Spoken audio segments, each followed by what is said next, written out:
Shusha. Shusha. Polero. Esto. Voy a manejar. Me voy a pasarme. Oh, ¿qué dice? Ah, mira. ¿Qué pasa? Oh, no, amiga, me parece que yo hago esto para atrás, amiga. Después que yo hago para atrás, anda que arriba.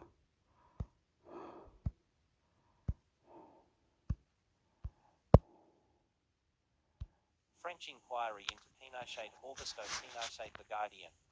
A French court yesterday ordered a new investigation to decide whether the former Chilean leader Augusto Pinochet can be tried in France for alleged crimes against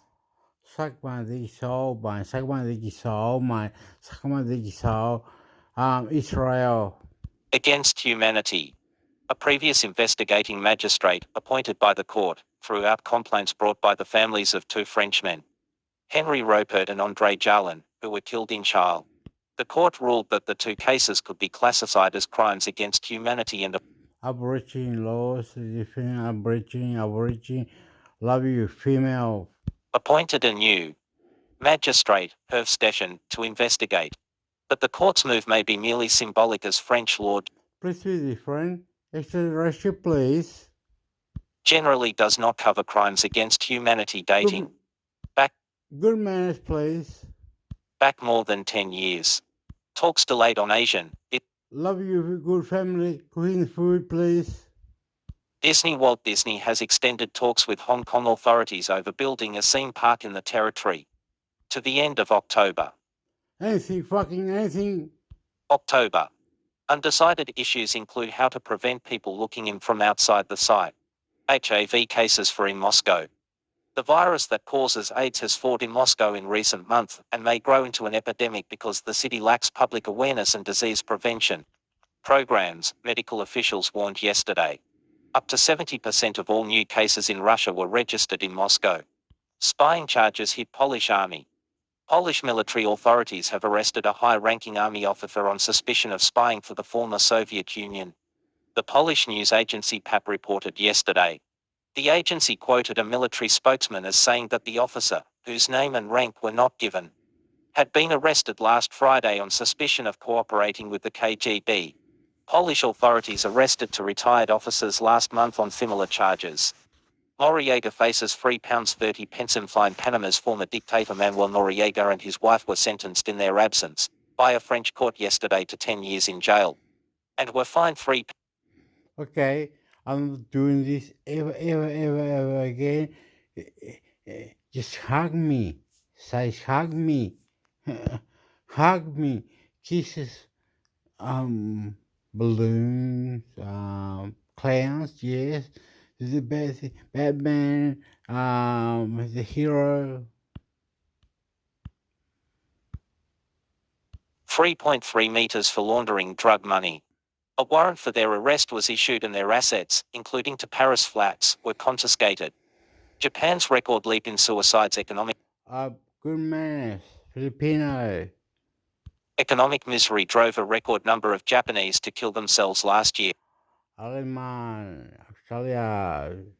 G5 technology. Fucking lost it, man. Yeah. You're digging me. Oh my god. Love you, sexy man. Yeah, the National Police Agency said yesterday. Oh, the army, don't start, I'll kill you, man. I'll fucking start, can't. The number of suicides rose 35% to 32,863, and those attributed to financial problems rose 70.4% to almost a fifth of the total. Nearly half of those who died were unemployed. There was a 45.7% increase in suicides by men in their 50s, the main victims of corporate restructuring, and there was also a sharp rise among school children, which was blamed on bullying and exam stress. Poland arrests another officer.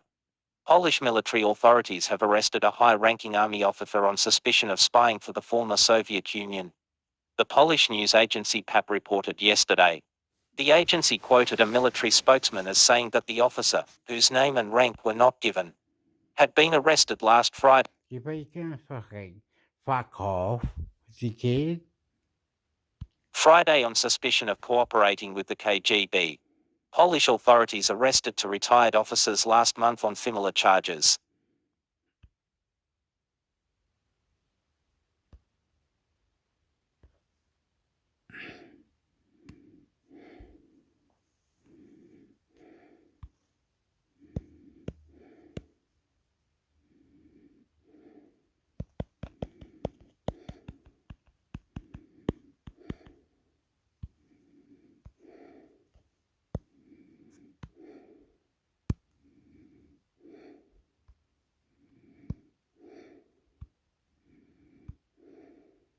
Australian politics, Australia News, The Guardian. Original reporting and incisive analysis, direct from The Guardian every morning. Sign up for our email about us information, complaints and corrections. Help secure.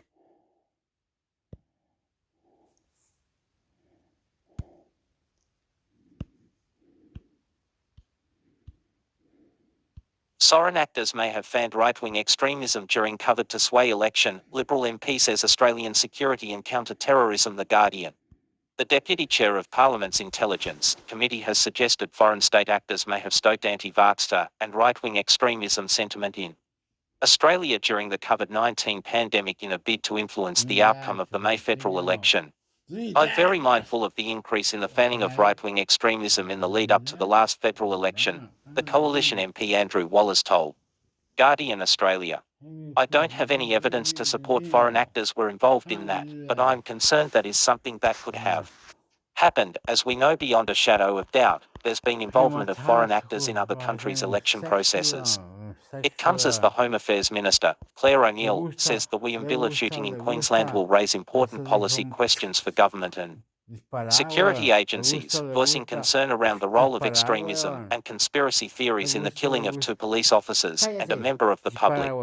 Wallace is the Deputy Chair of the Parliamentary Joint Committee on Intelligence and Security PJSIF and the member for Queensland seat of Fisher. He was also Speaker of the House in the final stages of the former coalition government, where he received security briefings about anti-government protest as a combination of far-right, anti-vaccination and anti-lockdown elements who picketed Parliament House in great numbers earlier this year. It is expected the PJSIF will in the new year re-establish an inquiry into extremist movements and radicalism in Australia, which was not finalised in the last Parliament. Wallace noted repeated statements from ASO Director Mike Burgess about rising right-wing or ideologically motivated extremism. Sign up for Guardian Australia's free morning and afternoon email newsletters for your daily news roundup. He also noted reports about If you lie, but I don't know how. Okay, fuck you. I'm Chilean. Augusto Pinochet. Fuck you. And history is Esmeralda. Esmeralda, Spanish. I'm picking my I'm Australian Aboriginal. conspiracy theories espoused by Gareth Train, one of the Williamsburg shooters, saying if Don't get fuck. Schizophrenia, please. Come to me, please. Come to me, please. Hug me, kisses, champagne, cakes, nice ice cream. Ah, right. Nice ride with a push bike. Oh, right. And nice way, and we go. Oh, right. Very good. Very gymnastic person wanna go good shit, man. Like, those reports proved correct, it could be an example of violence arising out of anti-government sentiment. Wallace said several federal MPs required personal security for the first time in the lead-up to the election, attributing it to hard right-wing anti-government sentiment. Speaking more broadly about right-wing extremism, Wallace raised concerns over whether Australian COVID-related protests may have been influenced by foreign actors. He stressed he had no evidence to support his concern, but said the PJCs should be mindful of the possibility. There's very clear evidence of countries like Russia, in their use of bots to drive social media comments, that are damaging to democracy. It's not a big step to suggest there may have been further involvement, Wallace said. I'm not suggesting for a second that all people involved in right-wing extremism are doing the bidding of the Russians or Chinese. But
Vol 35, No 11, and Now, I'm not going to do this ever again, right?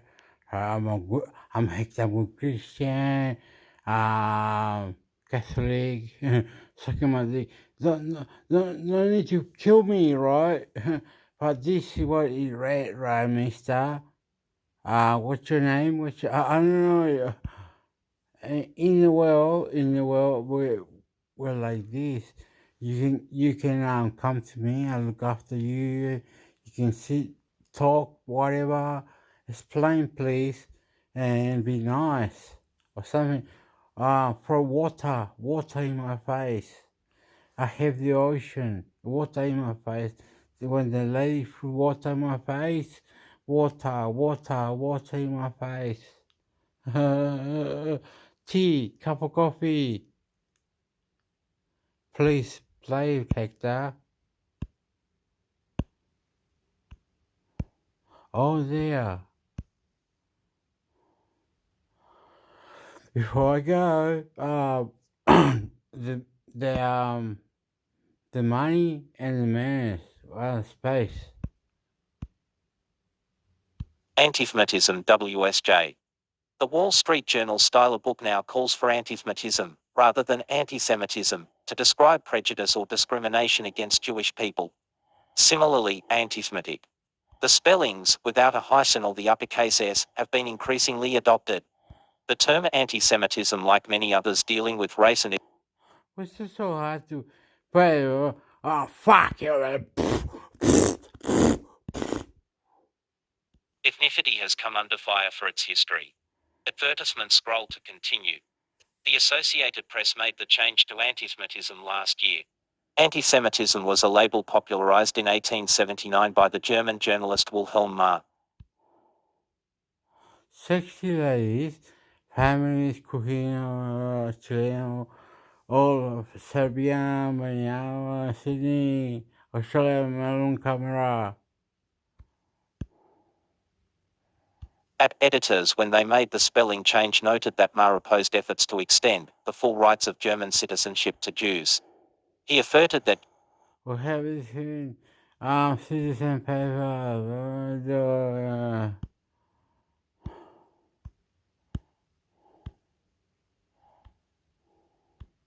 which will give it, man.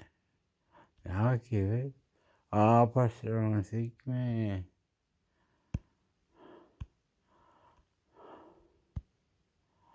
Oh, guess what, amigo? Guess what, amigo? Ah, diciendo esto es muy embarrassing, embarrassed, casi se embarrassed. I'm embarrassed. Well, anyway, I'm embarrassed. I don't know how to say it. My sister don't like me, my mother don't like me. How do you do that? No Jews were one... Semites defended from the Semitic peoples of the Middle East and thus racially different from and threatening to Germany's Aryans. This racist pseudoscience was applied only to Jews, not Arabs. Jewish scholars and others have made the same point for years. They argue that using the lowercase, unhyphenated spelling properly turns the label into a generic term meaning anti-Jewish. Meanwhile, the label anti-Semitic generally be avoided and used only after consultation with standards or senior editors. Also, be careful to avoid the misspellings antisemitic flash antisemitism. The Tanzer spell checker has been programmed to catch this. Advertisements scroll to continue labels matter. They can carry assumptions that might be unfair. That is why the journal and many other publications eschew homophobic or Islamophobic in our own voice, because phobic affirms a motive that may or may not be there and instead use anti-gay or anti-Muslim. However, in all cases involving labels applied to people, the important thing is to fully describe a person's words or actions. Describe in our articles, within the bounds of taste, the actions or statements that gave rise to any of these terms, rather than relying on the label. The politics of spelling. We don't trip up on this often, but here's a reminder: fat democratic used only. I like to say, so, uh, into being sexual. Into being sexual. That's right, that's right. Come, come, come, and I will show you something nice. Come, come, come, come, come. You push, and I push. How do you do that, amigo? It's 89, so... Oh, come on. Ahora Only bien. as a noun. Otherwise, use a democratic. So Democratic Party, a Democratic issue point, a Democratic politician. But a Democrat won the seat. Some Republicans misuse Democrat as an adjective on Um, um, um, um, um. It's hard. I'm gonna kill myself. Oh, sorry, sorry. I put it from to shopping for window shopping, window shopping, window shopping. purpose the Democrat Party, to annoy Democrats. The only time we would use that spelling is when quoting someone, if they are intentionally trying to be insulting, and it is worth getting that across. Advertisement scroll to So I having a punch up with someone in window shopping, and fucking punch up in the window. Oh, very nice. It's fine. It's fine. It's fine. You're going to buy something and push you by you blew up. Right. Very nice, Hector. Very nice, Hector. Very nice MMA, Hector. MMA, learn how to fight dog, dick bug, punch with the mouse, punch with the dick, punch with the ass. And then very nice, Hector. MMA, martial arts, Russian. Don't look accused, fucking continue anyone. rulings and reminders, we uppercase beliamenting all users when referring to Britain's body. Please ask, listen and reply. Good question, please. She the style of book's entry on legislative bodies outside the US, no hyphen in and bindingen mosna minus constructions. And no hyphen in mega hitam mos mega constructions. Google is lowercase as a verb. She Googled the information. Similarly, it is Twitter, but he I don't know, have to reply the kid. Punch spot, please. tweeted about it. We have done a good job of avoiding CETAs the season 4 cliche in headlines or articles this season. God bless us, everyone. Headline reminders: we generally should use no period at the end of a second sentence. Who's wrong? The recording or so. Hector, you do one more time. Headache. Ask questions. Hector, ask questions. Sentence in a headline if the first ends in a question. Mark free coffee for all. That sounds good to workers. Was no period at the end. And conjunctions such as but and all be lowercase, with few exceptions, such as being at the start of the line. In gun terminology, Club and magazine sometimes get used interchangeably, even by military people. But as readers pointed out after a recent headline, they aren't the same thing. The clip is a storage device used to load ammunition into the magazine. We sometimes refer to a financial crisis, but we should specify which one. For example, the 2018 financial crisis. Caption reminder for the print edition: it's risky to use a reference to a color picture in red, because you never know when a page will be printed in black and white in some plants. Heads above the rest. Good vibrations, next generation buds, describing bone conduction headphones, by Daniel Vargas. Okay, my neighbor doesn't like heavy metal music. My neighbor don't like Against the Machine with all the good ones. Anyway, don't like it. Fuck up. Contracts gone wild. As more companies treat employees like contractors, they get what they ask for, and no more, by Larry Rao. A Change of Heart on Fireplace Trends, by Dale Rabi. Mark Cuban lands a job at an online pharmacy, by Emily Nelson with Eric Home. Advertisement scroll to continue notifications above the rest. Here are some of the top mobile push alerts, both on WSJ's native app and via Apple News. Our aim is to highlight the storytelling our editors do on locked screens, typically in 140 characters or fewer. Employees were left thick with anger, even vomiting. One day I hope I can forgive you, a lawyer texted the CEO. The newest office. I like to say something like whatever, and then you hate me. I don't like that. Not like that. Status symbol has a $50 price tag and a Okay, okay. The guy said, if I stab you, $100 million, 5,500. long wait list. The old 60 to 40 method is falling apart. People are lost. Everything on the statement is blood red. I'm sorry. I apologize.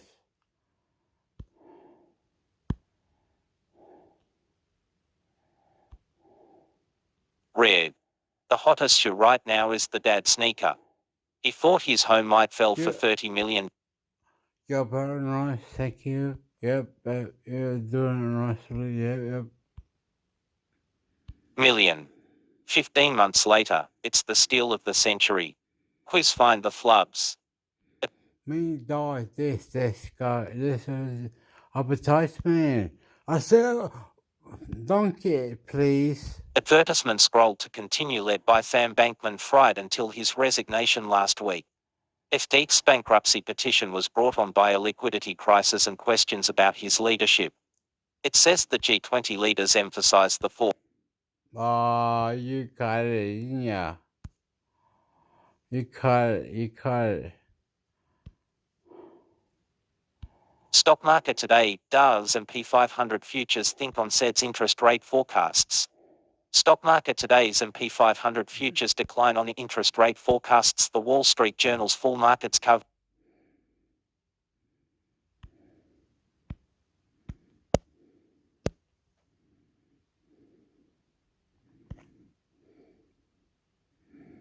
How you do it? How you do it? Ah, this one is.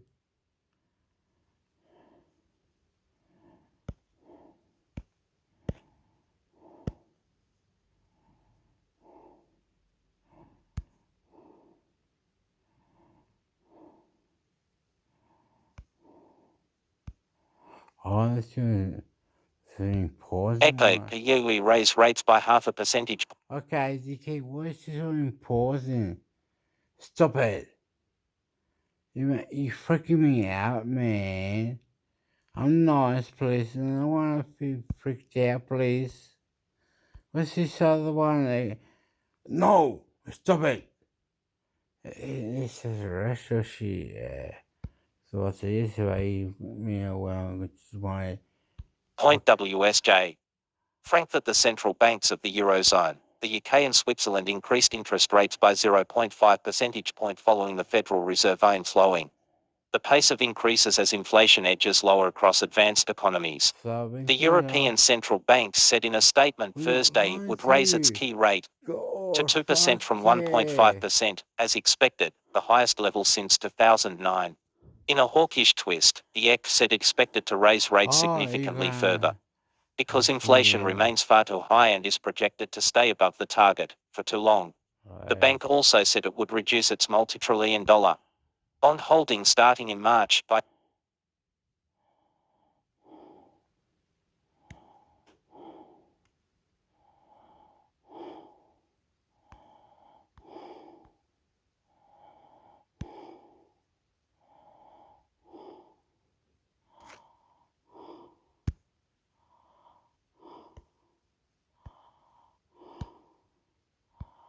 ¿Cómo se puede?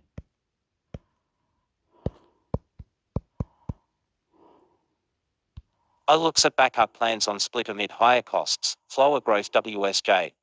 Ernst & Young's leaders are looking at backup plans for the firm split to address rising funding costs and a potential slowdown in growth that could imperil share-rich payouts promised to partners, according to people familiar with the matter. Leaders of the accounting powerhouse are talking to private equity firms as they draw up plans for sale of A's consulting arm. The people familiar with the matter said, options include using private debt, which would involve private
Olkemas Fima Culturu, Eoka.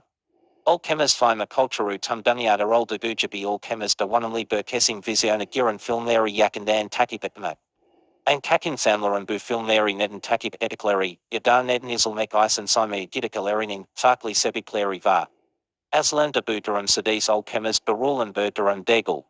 Dunya user Endeki Pek.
Hi, it's David Spears from Insiders here. Do you have a question about Australian politics that I might be able to answer?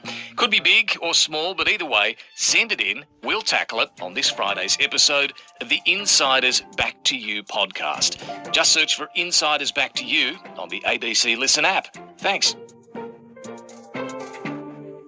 Hi, I'm Sam Hawley, coming to you from the lands of the Gadigal people. This is ABC News Daily.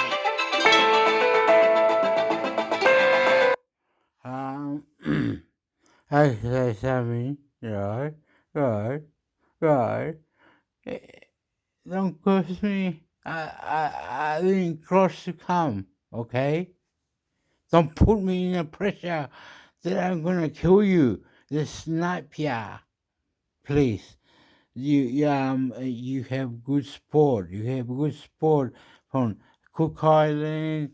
You have ice cream and sport in the water. The whole lot. You fantastic, mate. You fantastic, mate. In other waters, mate. I love you.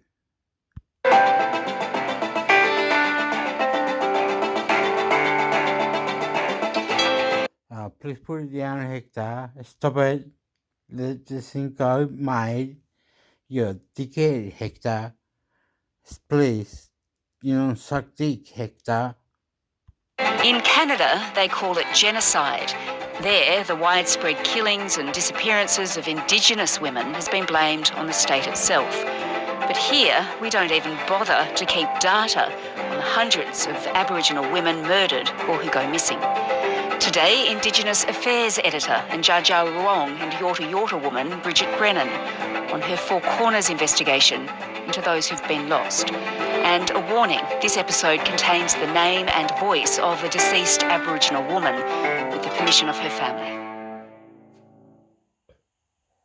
Bridget, your report for Four Corners this week, it was really hard to watch. And one of the toughest parts for you and the team was a journey that you made to one of the most remote communities in Australia to meet the family of Roberta Curry.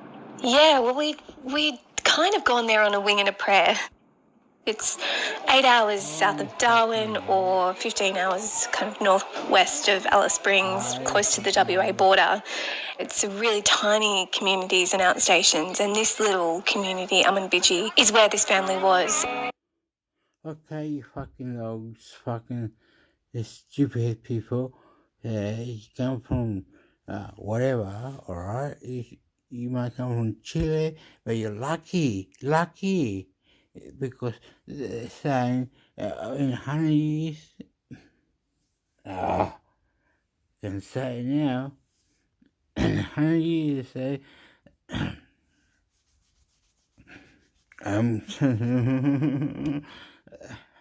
okay, we've got soccer.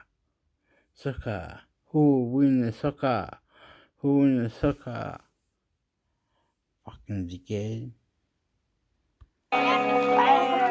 And we'd called ahead trying to get in Sport is very nice to us, please, in Australia. touch with anyone really to see whether or not they might want to share their story, because we'd heard in a very landmark coronial case, the case of their sister Roberta Curry, and we very much really wanted to go and hear from them about what kind of a person she was and what her life had been like. Is Julianne here? Yeah, she did. Oh, good. So who did you meet first?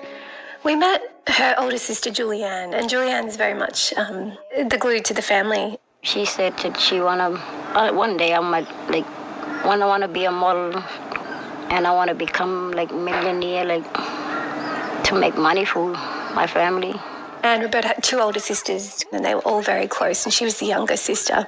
She was a little bit different to the rest of the family. She loved to travel. She loved to get out of the remote community and go to bigger cities and meet people. She was really social. Yeah, they really adored her. She was a really vivacious, funny, happy woman. She would have been here if she would have been still alive with us, enjoying his life, young life. Maybe she would have been here with his 3 sons, but now they're not. In 2017, though, her life took a real turn for the worse. Yeah, so she started dating a guy called Lorenzo Deegan. I thought it was a good, like, trying to make a good relationship together.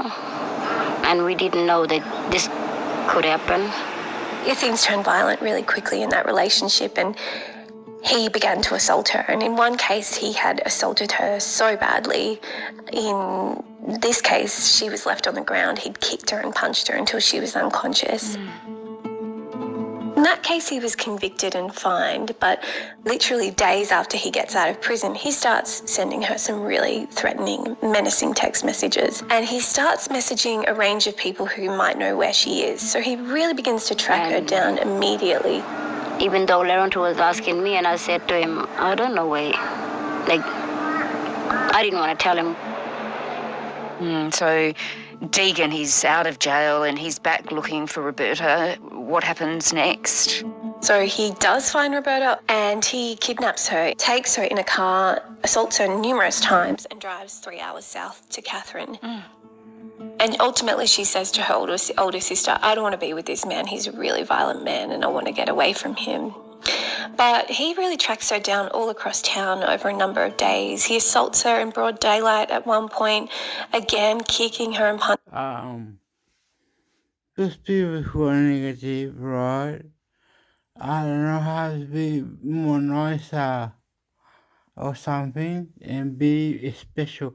But I'm gonna put it on to the thing because I see that the battery is low, okay? And you can talk to it, alright? Our sister or people or something. I cry. I was supposed to say, was lemonade. This one, please. Over here, please. Second, go to the next limit. Then watch this, please. And you will love me. And I will kill myself. Not kill myself, but Robbie. Her till she's on the ground. So he's very much, this is a small town, but he's very much tracking her down while she tries to go and stay with other friends and other relatives. 3 sons, but now they're not. In 2017, though, her life took a real turn for the worse. Yeah, so she started dating a guy called Lorenzo Deegan. I thought it was a good, like, trying to make a good relationship together.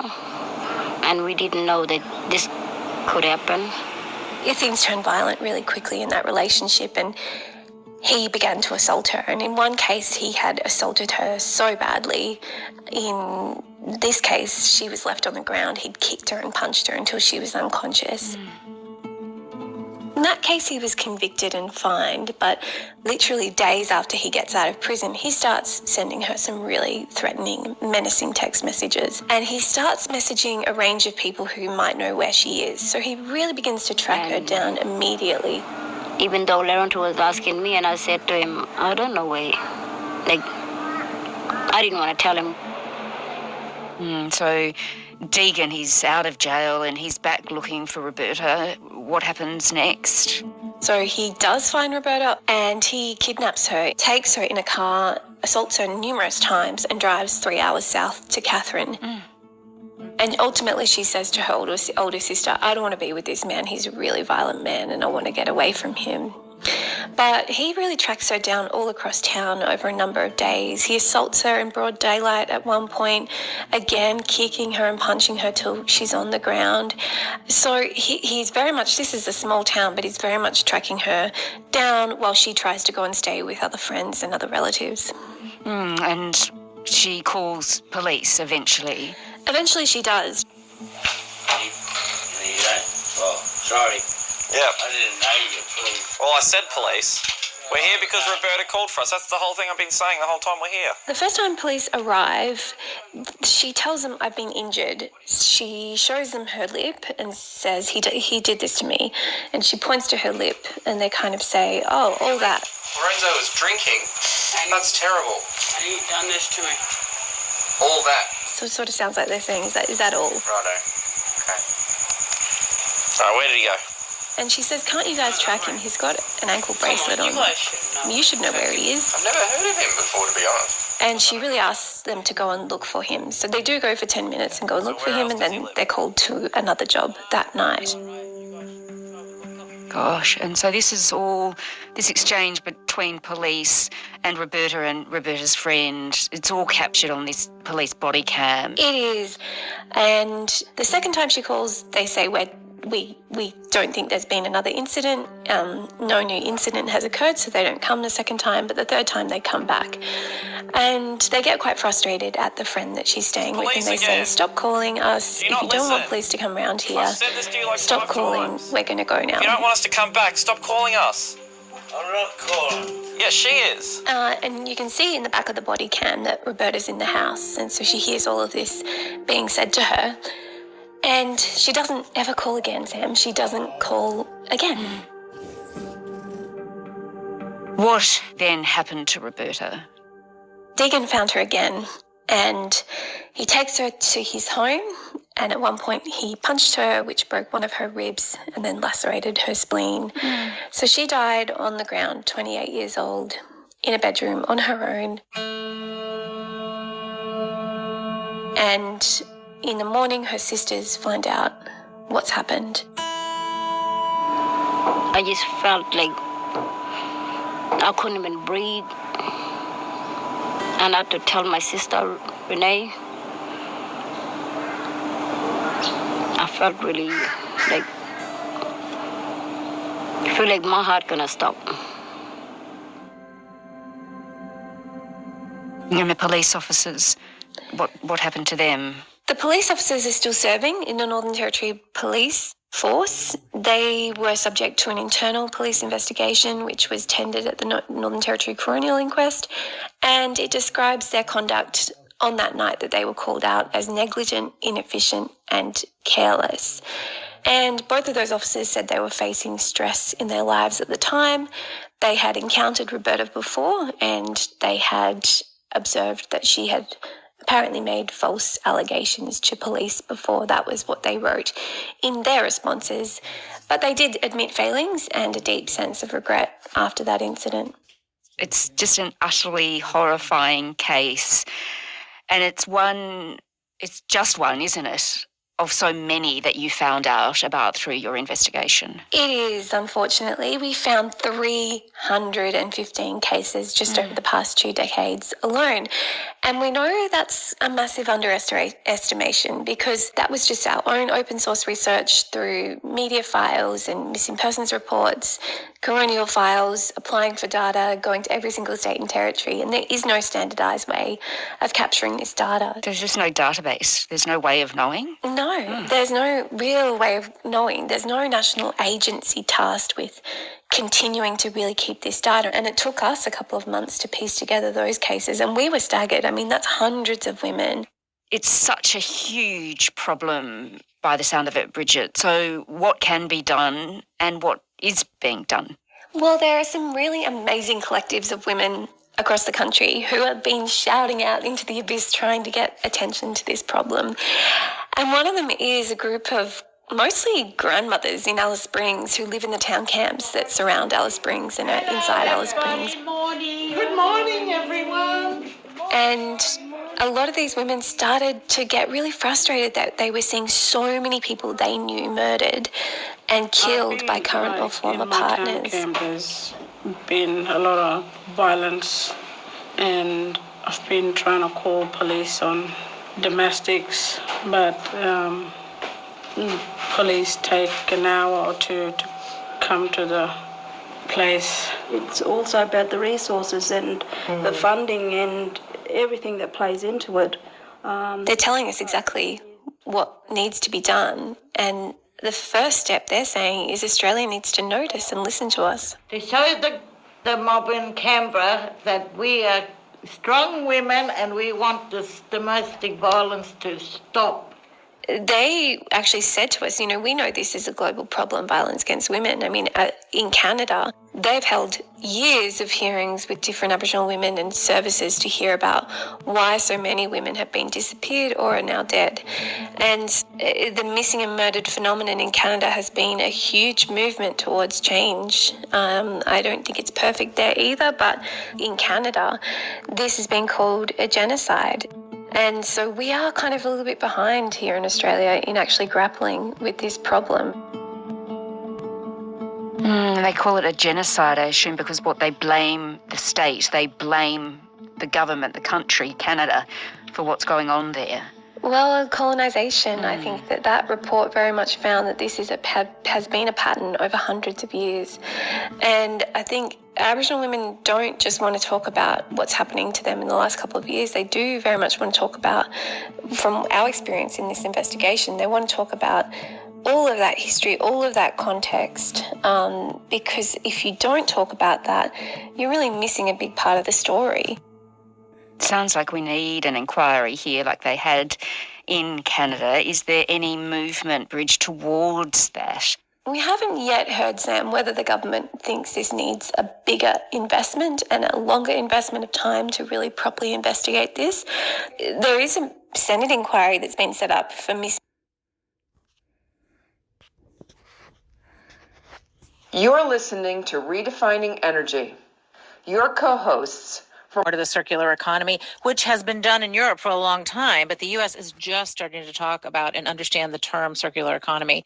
So I think that will change things. But I definitely think manufacturing policy is on the table. And I also think that is bipartisan because that is all about jobs.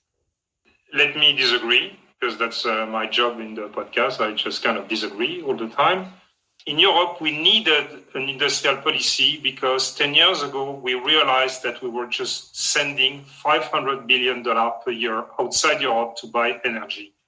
And we unfortunately don't have the US Army to take care of the Middle East. So we need to be nice with Vladimir. We need to be nice with the Saudis and all those nice people you want to spend your vacation with. The only solution for us was to have an industrial policy around energy conservation and clean energy, just to reduce the risk of security of supply. Whereas in America, you're the number one gas producer in the world, and you're probably number one or two, I don't even know, with oil.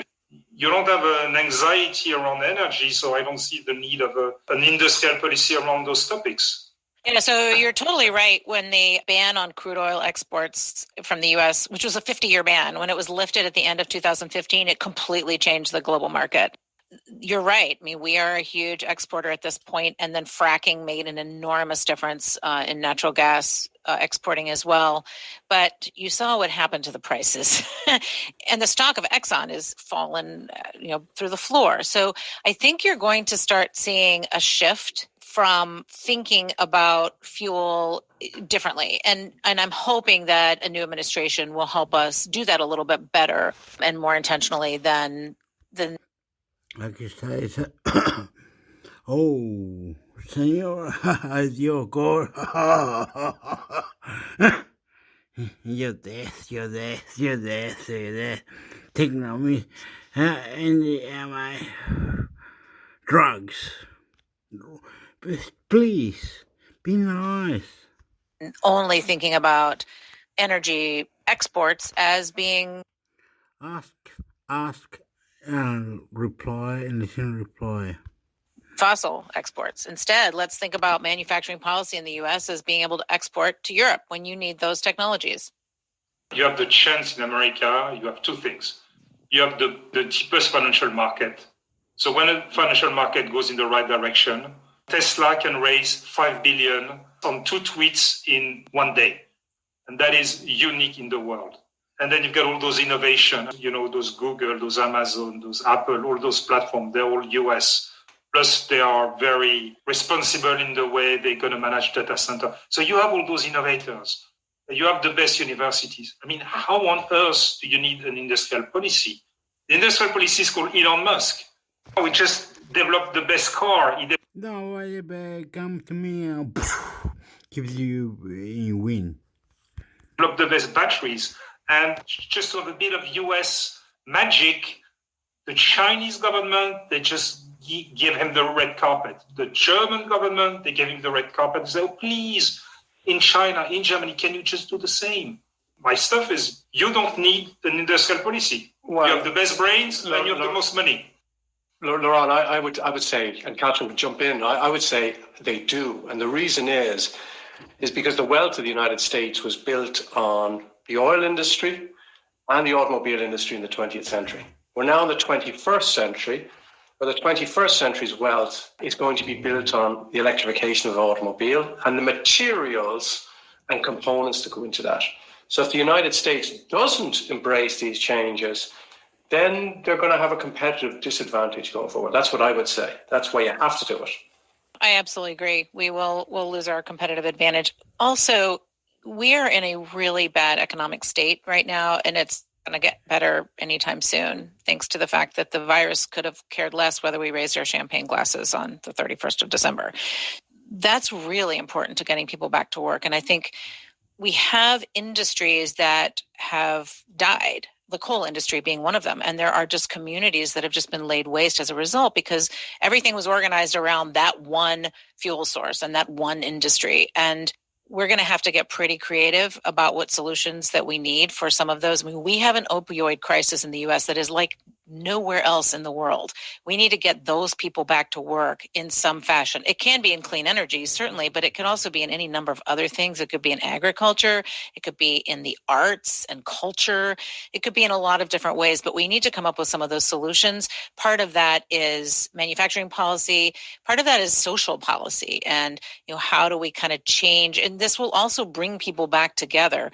How do we allow everybody to benefit from a transition to a cleaner economy, basically? And because capitalism has not been good to a lot of these folks. So let's figure out what do we need to do to make sure that everybody can benefit. And I think the U.S. has to come up with some solutions. And maybe we can take some of those lessons from Europe as well. So, Catherine, lots of politics involved around climate. And for me, the sign of times changing is finally that the clean energy people are organizing themselves as well as the fossil fuel industry. I've seen at the end of last year the creation of a certain number of lobby for the clean energy. So you've got the ZETA, the Zero Emission Transportation Association. Also, I think that wind and solar pretty much merge. Those forces for good are going to be able to have at least a lobbying power as strong as the fossil fuel industry in the government. So do you see that type of things happening as well? It's a super interesting question, and I'm glad you brought that up because back in 2009, a cap and trade bill passed in our U.S. House of Representatives. And at that point, the utilities, the trade associations for solar, wind, et cetera, which were not huge at that point, but were medium-sized, came together and pushed to get a bill through. But the one thing that was missing that we now have was grassroots support, massive grassroots support. So I think it has to come from both directions. Yeah, you can create an organization that throws millions of dollars at members of Congress and senators to try to influence them. But they're also influenced by the people who vote for them. And you've seen a great deal of new members of our House of Representatives that were really climate candidates that were brought in by the climate movement.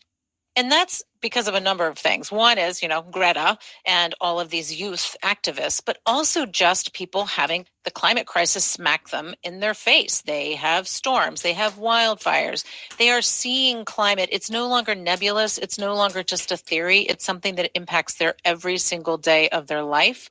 And that means that people are going to be held much more accountable and they care much more about climate as a voting issue. So this comes from both ends. Yes, you have the lobbying that is much more sophisticated and has more money, but you also actually have a voter base that cares about it. Catherine, maybe we can just talk a little bit about the future. I'd be very interested to hear just what this new government means for clean energy and how you see the sort of, the next few years really under Biden. When Biden was running for president, he really organized his whole campaign around four things that he thought were inextricably linked: the COVID health crisis, the climate crisis, the economic crisis, and the racial equity crisis, and that all of these pieces had to be linked together in everything that we do moving forward. So I expect his administration to be pointed in the direction of all of those things. They may not be trying to do all of them at once in every single federal agency, but they're all going to have somebody who is running point on each of those. So this is solving for lots of things at once. And the good news is that we have the technology means to do this. So we have the technology to mitigate for climate while building our economy and helping frontline communities that have been impacted by the energy transition, as well as those that have been impacted by environmental injustice. So all of these things can be solved at once. And I think it's going to take some time to put all of those in place. And yet there are a lot of community organizations on the ground ready to do it that have been working for a long time on these. So I think part of this is just connecting with who's already out there. So they're not just out there on their own, but they're brought into as part of this larger family. So I think that this is going to be really important to making sure that he gets done what he wants to get done. Catherine, that's a fantastic message, very upbeat. And I think from Europe, we're kind of glad that the US we love is back and pushing in the same direction as what we're trying to achieve here. Well, Laurent, I'm all about rainbows and unicorns, so I'm an eternal optimist. So I'm one of those, we're going to do it right and we're going to do a really good job. And now let's just hope that happens. Great.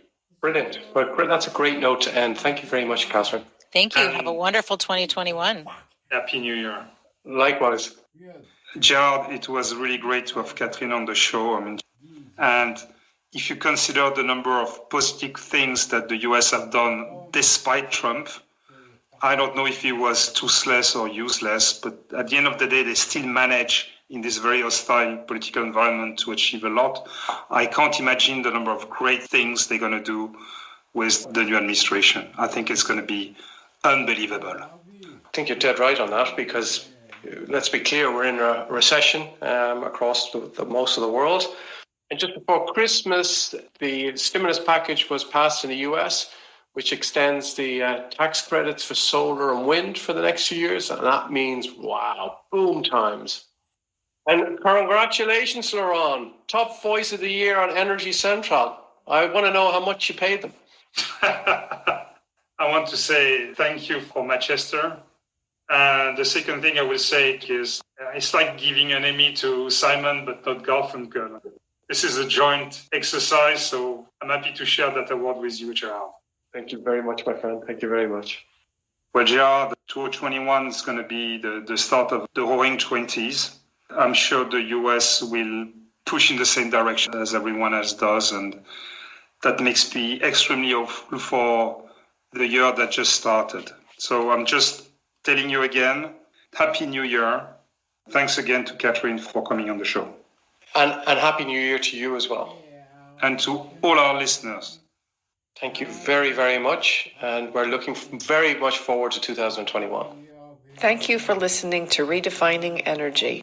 Don't forget to rate the show and subscribe on Apple Podcast, Spotify, Stitcher, or the platform of your choice. If you're not doing it every day, what's the fucking... Oh my God.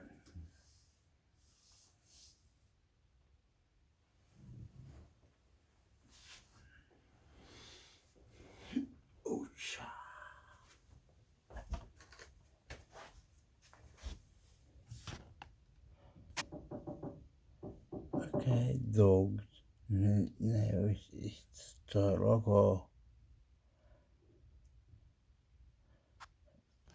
¿Qué hace y después quedarse otro? O sea, más que yo, concha de madre, empecé culiado. Es tropical Australia, muy bueno. Sí, los chilenos son policía, qué huevo, con la concha de madre. Ya, po.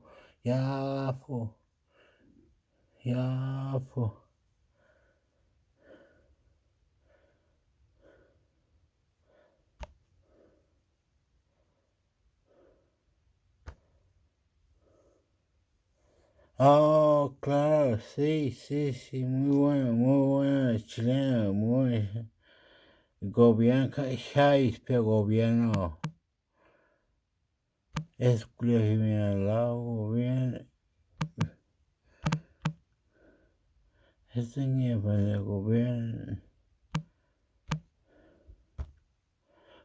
Estos hijos de puta son como una mierda, por favor. Me está diciendo, pues, weón, pucha que son malos, creo.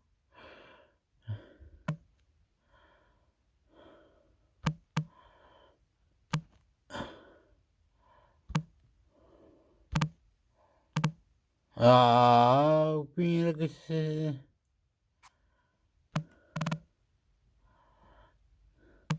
Ah,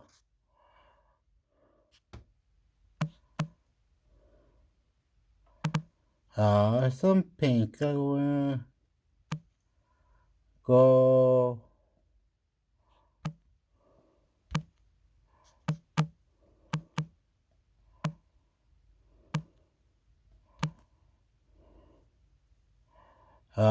Son pencas, culiao.